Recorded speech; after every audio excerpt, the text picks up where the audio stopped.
And just before we begin with our local stories, here's a look back at this day in history.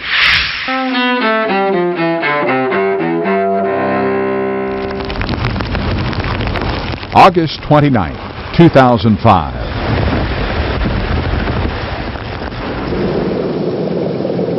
America suffers its most destructive natural disaster.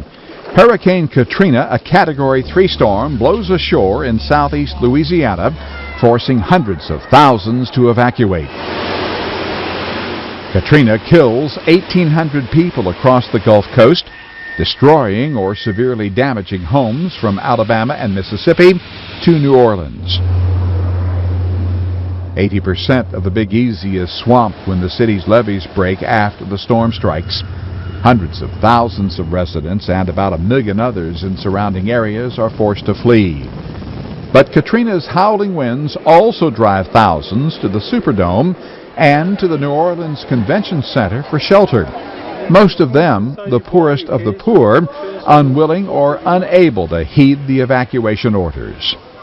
Looting and violence later break out in the city, where the initial sluggish response to Katrina only adds to the misery. We could go and help in Sadami, but we can't help our own people. We've been sleeping in the street for 5 days and nights. Government officials, federal, state, and local, all face sharp criticism for their handling of the catastrophe. From President Bush and Federal Emergency Management Agency Chief Michael Brown to Louisiana Governor Kathleen Blanco and New Orleans Mayor Ray Nagin. Despite some progress in rebuilding after Katrina, recovery for New Orleans and the Gulf Coast remains a long, hard road, while debate over the disaster goes on. Today in history, August 29th. Ross Simpson, The Associated Press. Welcome back. World record holder and the world's fastest man, Usain Bolt, has a lifetime partnership with Digicel. Bolt has been named Digicel's Chief Speed Officer. Digicel has been sponsoring Bolt's athletic endeavors since 2004 upon his completion of high school. In his capacity as CSO, he will have the opportunity to meet with customers on a face-to-face basis, where he will continue to motivate and inspire customers around the world for a very long time. The lightning speed man says he's humbled and that the journey with Digicel has been an amazing one, stressing that Digicel has been supporting him since age 17. He further added that he has opened a new chapter in life, and that he intends to ensure that speed remains at the top of the agenda. 3 men, Ivan Matthews, Xavier Durham, and Tumble, are said to have been shot in the Roucher Bay area of Camden Park Sunday morning, that's Sunday night. Villagers told Eyewitness News that they were engaged in domino games and barbecue at around 4 a.m. Sunday morning when they heard shots ring out. 2 of the men were both shot in their thighs, while the other man was shot in his knee. It is said that some villagers say that they know the identity of the alleged shooter. Officers from the Coast Guard and Drug Squad in Grenada intercepted a speedboat outside the waters of Black Bay on August 20, 2016, on which 196 pounds of marijuana was found. 22-year-old Vincentian Tevin Tubb appeared at the Suitors Magistrate Court on Tuesday, August 23rd, where he was charged with trafficking of a controlled drug. He was granted bail in the sum of $100,000 and is due to appear in court on September 2nd, 2016.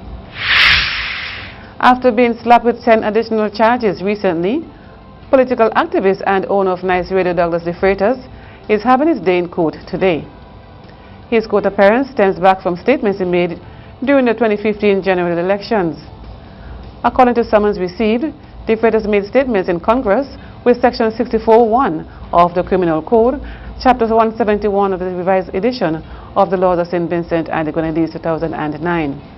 Speaking on Nice Radio earlier this morning, DeFreitas expressed thanks to all those who called or messaged with words of encouragement.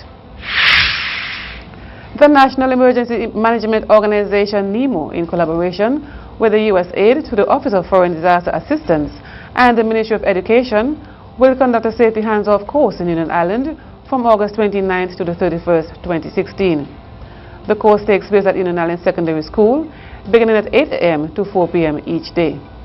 It will facilitate preschool teachers, primary and secondary school teachers, along with members of different community groups in Union Island, Canouan and Mairo.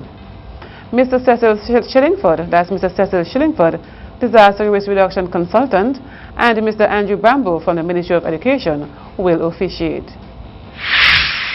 Prime Minister Dr. Rav Gonsalves said on radio program that China has helped this country, Brazil, India, Turkey, along with other economies with representation at the World Bank and the IMF. He said that he never held discussions with the People's Republic of China. The Prime Minister said that children and fools must not play with two-edged tools. Here's more. Children and fools must not play with edged tools. No, I'm not going to get in on this program. We don't have the time to deal with the rationale behind the NDP or the other things. People have been commenting on that. But to me, you're not in government. It is foolish for you to say that you're going to break relations. Because all the questions which I'm raising are in practical terms. None of them could answer them. And I'll tell you this. If they had any relations with, if they had any discussions with diplomats or top officials from the People's Republic of China, they would have said so. And I happen to know the discussions that they have had. Is with intermediaries and adventurers. They're all about the place, you know. They're interested in passports, citizenship, and all real estate. That's what these adventurers and intermediaries are interested in. But we mustn't be taken in by interlopers and middlemen and adventurers who acting in their own self-interest out of mainland China and purporting to have ties and links with the government of the People's Republic of China. I mean, look, and when I was in opposition, they came to me too, you know. In government, the number of intermediaries and adventurers who come to talk to you about all sorts of things, that's incredible. I just have to keep your head on. And you have to be very knowledgeable about the history of mainland China, Taiwan, the Chinese civilization. You have to watch what is happening across the Taiwan Straits, all the practical things. The government of St. Vincent and the Grenadines will sustain ties with Taiwan, not only for the benefits which we have gained, but because of the principle on which our foreign policy plan is based. Prime Minister Dr. Rav Gonsalves made this assertion on Wednesday in an interview with Searchlight, just one day after the opposition New Democratic Party announced its foreign policy change. Gonsalves questioned the motives of leader of the opposition, Annim Eustace, in arriving at his decision. More local news when we come back.